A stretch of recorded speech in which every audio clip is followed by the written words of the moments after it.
Iya, seperti judul kita pada pagi hari ini ya, gencatan senjata Iran Israel rapuh, perang bergemuruh. Karena kalau kita lihat memang meskipun sudah ada statement begitu ya dari Donald Trump, akan ada gencatan senjata antara Israel dan juga Palestina. Tapi siapa sih yang saat ini bisa percaya gitu sama Israel gitu? Kalau saya kok kayaknya tidak gitu ya kan. Track recordnya kayaknya nggak bagus gitu ya, Iya. sehingga memang banyak PBB orang yang aja curiga. diselengkat gitu ibaratnya kan, berbagai resolusinya tidak dipatuhi oleh Israel begitu. Namun hingga saat ini memang juga muncul kan pernyataan bahwa memang Israel ini atau Benyamin Netanyahu ini juga kemudian menggunakan perang ini sebagai bentuk mempertahankan kekuasaannya dan juga menghilangkan berbagai kasus korupsi di negaranya. Betulkah demikian dan juga bagaimana kemudian dengan konflik antara dua negara, baik itu kemudian Iran dan juga Israel yang makin memanas saja. Bagaimana kondisi di sana nanti kita juga akan pantau ya Reza ya. Betul, dan kita akan bahas ini bersama narasumber yang sudah hadir di studio bersama kita. Ada Ibu Suzy Sudarman, analis politik luar negeri UI. Assalamualaikum, selamat pagi. Selamat pagi. Terima kasih sudah hadir. Berikutnya ada Kang Irfan Maulana, analis Timur Tengah TV One. Assalamualaikum, selamat pagi. Waalaikumsalam, selamat pagi. Nah, tapi sebelum kita berbincang, ini sudah ada rekan kita juga nih, Syahid Idrus Alhamid, akan melaporkan langsung kondisi terkini di Iran. Assalamualaikum Idrus, bagaimana kondisi terkini di sana? Kalau kita dengar tadi statement dari WNI yang baru pulang kemarin, mereka mengatakan ternyata suara-suara ledakan tuh masih terdengar di sana. Kalau Idrus sendiri melihatnya seperti apa? Ya, Waalaikumsalam warahmatullahi wabarakatuh. Selamat pagi. Hari ini tanggal 1 Juli ya, sudah hampir 7 hari setelah Donald Trump menawarkan gencatan senjata kepada Iran. Di tanggal 24 Juni. Dari tanggal 24 Juni, dari pukul 6 sore, tanggal 24 Juni, masyarakat Iran sudah turun ke jalan untuk melakukan aksi istilahnya merayakan kemenangannya. Dari jam 6 sore sampai saat ini kita sudah tidak mendengar lagi adanya ledakan-ledakan di langit atau istilahnya bentrokan antara rudal dan juga drone dengan air defense-nya Iran di setiap kota maupun di Teheran, di Qum maupun di kota-kota lainnya. Malah saat ini masyarakat Iran atau warga Iran itu sepertinya untuk sekelas negara yang baru saja melawan atau perang rudal dengan abal kodrat ya seperti Amerika dan juga Israel terkesan sangat begitu santai ya. Mereka terkesan udah melupakan itu semua. Karena bulan ini nih masuk bulan Muharram. Seperti yang kita ketahui, bulan Muharram itu di Iran bagi masyarakat Muslim Syiah itu adalah bulan yang sakral. Karena bulan itu adalah bulan dukanya mereka, di mana Sayyidina Husain cucunya Nabi itu terbunuh pada bulan Muharram tanggal 10 Asyura. Jadi dari tanggal 1 Muharram sampai 10 Muharram, saat ini adalah tanggal 5 Muharram ya. Jadi dari mulai tanggal 1 Muharram sampai tanggal 10 Muharram itu masyarakat mengadakan majelis-majelis duka, entah itu di rumahnya, entah itu di kantor, di lapangan, di gor, di masjid, tanpa mereka ada rasa kekhawatiran sama sekali. Adanya serangan dari Israel, bahwa Israel bakal menyerang Iran lagi, atau Amerika akan kemungkinan menyerang Iran lagi, mereka sama sekali tidak khawatir, mereka sama sekali tidak panik, tetap melakukan acara ritual keagamaan atau keagamaannya mereka, melakukan acara dukanya mereka secara besar-besaran, turun ke jalan, ya kan? Ini dilakukan oleh warga Iran. Ketika ditanyakan apakah kalian tidak takut dengan serangan Israel, malah masyarakat Iran seakan-akan mengatakan hal yang luar biasa, memang seperti itu sepertinya.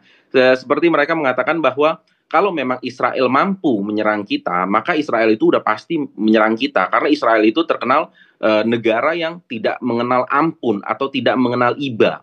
Seperti halnya mereka menyerang Gaza, karena memang mereka mampu menyerang Gaza. Makanya tidak mengenal iba dan tidak mengenal ampun. Walaupun ditentang oleh seluruh dunia, mereka tetap menyerang Gaza. Karena apa? Mereka mampu menyerang Gaza. Mampu menyerang anak SD kelas 1 SD. Tapi untuk menyerang kita, orang Iran, mereka nggak mampu. Sehingga mereka terpaksa harus meminta kepada Donald Trump untuk melancarkan atau untuk memohon gencatan senjata.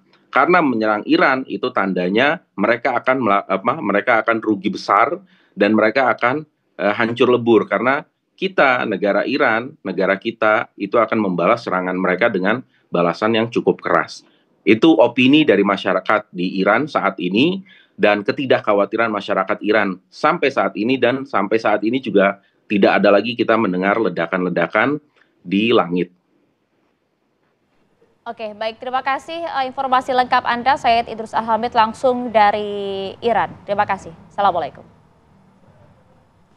Oke, kita sudah melihat ternyata memang tidak ada kekhawatiran dan juga memang cukup berani Iran dan juga rakyatnya untuk kemudian melawan baik itu Israel maupun juga Amerika. Bu Susi, Anda melihat kondisi saat ini, apa sih kemungkinan yang akan terjadi dalam waktu dekat? Mungkin tidak kejahatan-kejahatan ini terjadi? Jadi saya mengutip guru saya, Vali Nasar dari Johns Hopkins, di interview di Al Jazeera. Dia mengatakan, kalau semuanya dengan sembarangan memotong sayap-sayap Iran, artinya membiarkan kapal-kapal terbang untuk membom mereka, tentunya akan terjadi patriotisme di kalangan orang Iran sendiri, karena dia punya sikap yang agak keras ya mengenai bagaimana melindungi negaranya. Jadi kalau saya lihat memang kemungkinan justru sebaliknya yang diharapkan, bahwa mereka akan takluk, tapi sebetulnya mereka justru bersemangat untuk melawan apa yang terjadi dengan dirinya. Oke, saya ke Kang Irfan. Kang Irfan, ini ada omongan juga mengenai apa yang dilakukan Netanyahu ini ada hubungannya dengan kasus korupsi yang terjadi begitu. Bagaimana analisis Anda? Ya gini, saya ingat pernyataan Bill Clinton, mantan Presiden Amerika, yang menyebut bahwa petualangan Netanyahu memprovokasi perang dengan Iran itu adalah sebetulnya untuk jalan keluar dia, strategi dia untuk tetap berkuasa dan menyelamatkan nasib dia dari 2 kasus korupsi yang menunggu dia di pengadilan Israel. Dan sebetulnya ini sekarang terbukti ketika Trump marah dan meminta pengadilan Israel untuk menunda kasus ini dengan ancaman di stopnya bantuan. Gitu. Tapi selain itu juga sebetulnya target Netanyahu dan Israel dari 12 hari perang yang singkat ini juga belum terpenuhi sebetulnya. Target menghancurkan nuklir Iran dan menggulingkan rezim. Sampai sekarang tidak ada bukti bahwa nuklir Iran betul-betul hancur. Yang ada sekarang Iran makin keras, bahkan Iran kemungkinan besar akan keluar dari Fakta Non-Proliferasi Treaty itu dan menolak pengawas IAEA atau Badan Atom PBB untuk mengawasi nuklir Iran. Itu menunjukkan bahwa Iran dalam posisi mengambil sikap keras. Dan juga momentumnya memang, karena ini bersamaan dengan Muharram, tadi disampaikan oleh kontributor kita. Ini momentum buat orang-orang Iran, khususnya kaum Syiah Imamiyah Isna Asyariyah, momentum sakral, momentum duka cita, dan momentum untuk pembalasan dendam. Saya belum tahu apakah di Qum sudah dikibarkan bendera merah atau tidak. Karena kalau sudah dikibarkan bendera merah, yang tulisannya ya Lisaratil Husain, wahai para penuntut balas dendam Husain, itu artinya mereka siap berperang habis-habisan. Ini saya belum tahu nanti apakah bendera itu akan dikibarkan. Jika bendera ya Lisaratil Husain, bendera merah, dikibarkan di Qum, itu tanda-tanda Iran bersiap untuk berperang habis-habisan. Totalitas. Total. Karena ini adalah bulan balas dendam kira-kira buat kaum Syiah. Karena di bulan ini dulu tahun 680 Masehi, Imam Husain, cucu Nabi, putra Ali bin Abi Thalib dibantai di Karbala. Dan itu setiap tahun diperingati sebagai hari duka cita dan hari pembalasan dendam. Itu dia Kang Irfan, karena itu yang juga kemudian dibaca juga oleh sejumlah pihak. Karena nampaknya di bulan ini juga Iran sudah bersiap menyalakan sinyal perang mereka. Ada yang menyatakan juga bahwa Iran sudah siap menyalakan sinyal untuk mengaktifkan nuklir mereka. Kita tahu betul bagaimana kemudian kualitas dari nuklir Iran, Kang Irfan. Soal nuklir Iran sampai saat ini masih perdebatan. Karena bulan Maret lalu Tulsi Gabbard itu kepala intelijen nasional Amerika itu melaporkan di Kongres bahwa nuklir Iran masih jauh dari kemampuan untuk menjadi senjata nuklir. Tapi itu kemudian disalahkan oleh Trump. Tulsi Gabbard kemudian mengkoreksi belakangan gitu. Karena kalau begitu tidak ada alasan buat Amerika dan Israel untuk menggempur fasilitas nuklir Iran. Tapi apapun benar atau tidak itu tetap masih jadi perdebatan. Karena bisa saja rudal-rudal Iran itu dimuati hulu ledak nuklir yang bukan diproduksi Iran. Bisa dari sekutu-sekutu Iran seperti Tiongkok, Rusia maupun Korea Utara. Dan jika eskalasi berkembang, kepentingan Rusia, Tiongkok di Iran diganggu, potensi itu bisa sangat mungkin terjadi. Sangat mungkin terjadi. Sangat mungkin terjadi. Oke, Bu Susi, ini kalau kita lihat bagaimana kekuatan militer Iran yang cukup besar. Kalau tadi kontributor kita sempat menyampaikan bahwa sebenarnya Israel tidak punya kekuatan sebesar itu sehingga menghentikan penyerangan begitu. Analisis Anda seperti apa?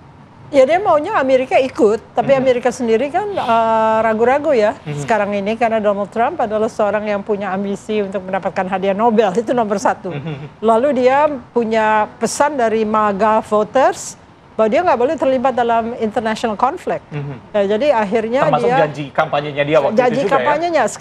Kemarin saya lihat dari polling minus sekali yang suka sama Donald Trump. Seluruh TV minus gitu loh ya. Jadi mungkin dia membaca juga bahwa akhirnya rakyat Amerika juga tahu bahwa dia tuh pembohong gitu loh ya.